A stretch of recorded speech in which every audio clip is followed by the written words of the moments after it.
We're gonna put the Western saddle on today and start desensitizing him to a rider, and hopefully put the first ride on with him today. Yeah, so that's the plan anyways. We'll see how that goes.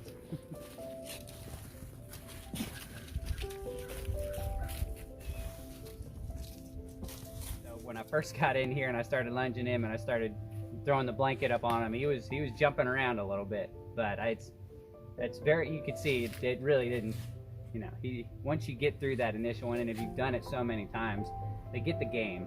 You know, there's a game and you just play it with them.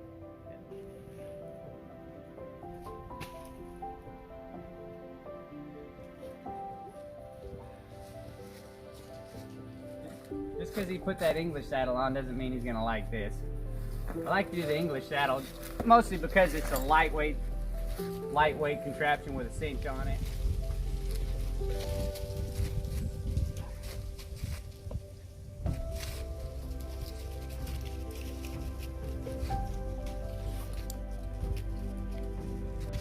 Only put the saddle on the offside that they're not really used to, because you want, if they're not okay with it on that side, then you shouldn't put it on.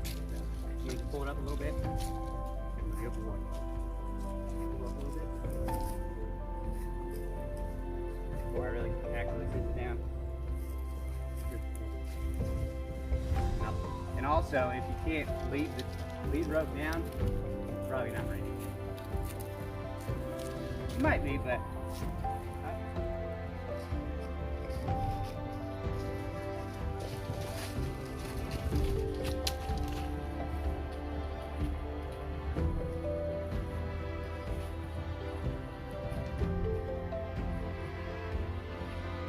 these are boat buoys. They just happen to have them at our little local hardware store.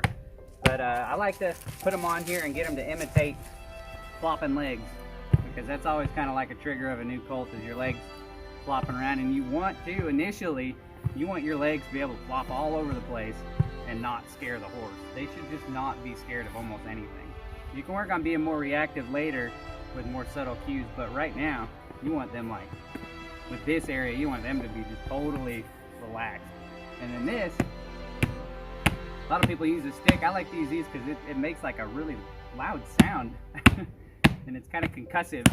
So I feel like if they can do this, and then you can stand here and feel them flex with just the weight of the rope, that means that their mind's in a great place.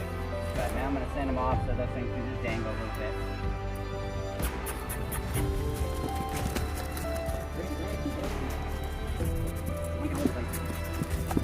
Move his hind end with his stirrup. And if he does that right, then I'll probably get up on him. Problem with this, but the thing that they need to learn is if you do it with a cue. See, now he's really sensitive again, and I didn't even give him the cue, so I got to go back. First, you got to desensitize, then sensitize. Desensitize, then sensitize, until you find them kind of in the middle.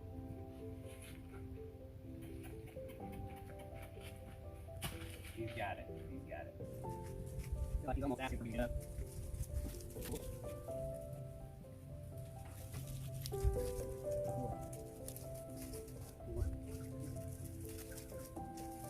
I mean, to a certain extent, it's not fair of me to, you know, just be totally ridiculous.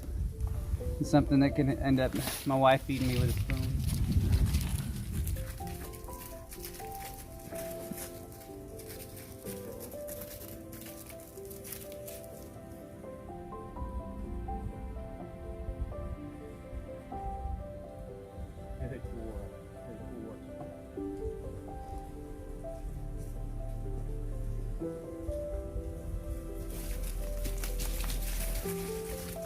I mean, make sure that he's okay with everything above him.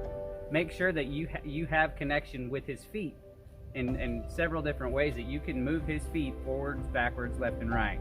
You know, that's a big thing. But so if you have control of his feet and he's okay with everything up above here and everything touching him around here, then he should be okay. If you just check those boxes, then you shouldn't have to be scared.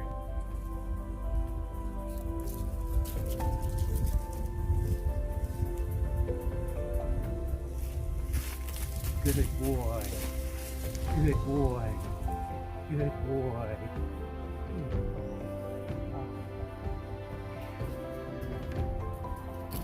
Oh, he's a good horse.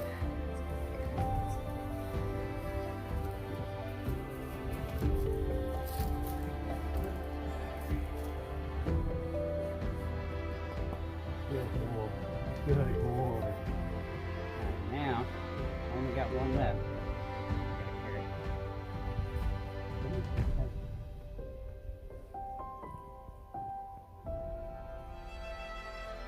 Oops, he dropped it. Oh, the dog got it. Oh my goodness. Oh, you little thief. Yep. Oh. He's going to be a good one. Ride number 1. Because I kind of have my checklist. And I go down my checklist, and if I don't hit everything on my checklist, then I just try again tomorrow. You know, he's got to accept all of my tools that I use, and he's got to accept all the steps. And once he does, I actually feel safe hitting on him. And so then I will. But if he doesn't check the boxes, then it may not be till next week.